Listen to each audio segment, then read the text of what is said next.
Here's my position paper. Greece is insolvent.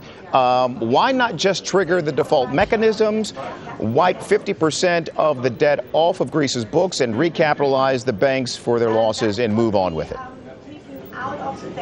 Well, the simple answer is that there's no backstop mechanism to avoid contagion to other European countries. This is the big issue. And this is why the Europeans want to work on a backstop mechanism before they do a further step in terms of the Greek debt. Well, here's the thing. If you could recapitalize the banks that are set to lose so much in a default by Greece, don't you stave off the threat of contagion? Well, this is the big question, but as you know, there is more than Greece now. Italy is the focus as contagion is spreading to this country, and European banks are also exposed to Italy. So the question really is, where does the contagion stop? You're right to mention that the banks should be recapitalized to improve confidence, and especially to improve confidence in the interbank market. As you mentioned before, some banks are already feeling the pinch of the deterioration in confidence. So as we move forward here, there's a meeting today. Well, it seems like there are meetings every day. Who has the real strength here? Who has the strongest hand? Are we talking about the sovereigns represented by Angela Merkel at today's meeting with Jose Manuel Barroso?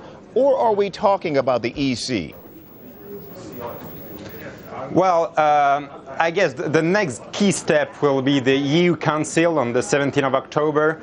So the EU head of state will meet and gather. They will probably discuss two things.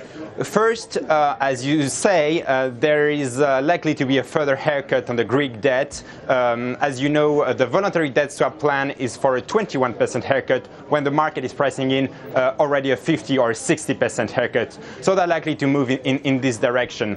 The second step could be a broader plan to recapitalize the European banks so as to bring back confidence in this key market. Gotcha. So Thomas, are the banks aware, practical matter here, are the banks aware of the relative shape of their competitors?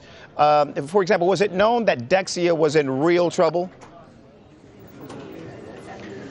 Well, the issue with Dexia is, I guess, it's a reliance on short-term funding. When confidence deteriorates, short-term funding, it becomes more complicated to get short-term funding, hence the issue with Dexia. And that's why the European leaders are trying to come with a new plan to recapitalize banks and improve confidence. The problem at the moment is that banks are parking their cash at the ECB and don't want to lend to each other.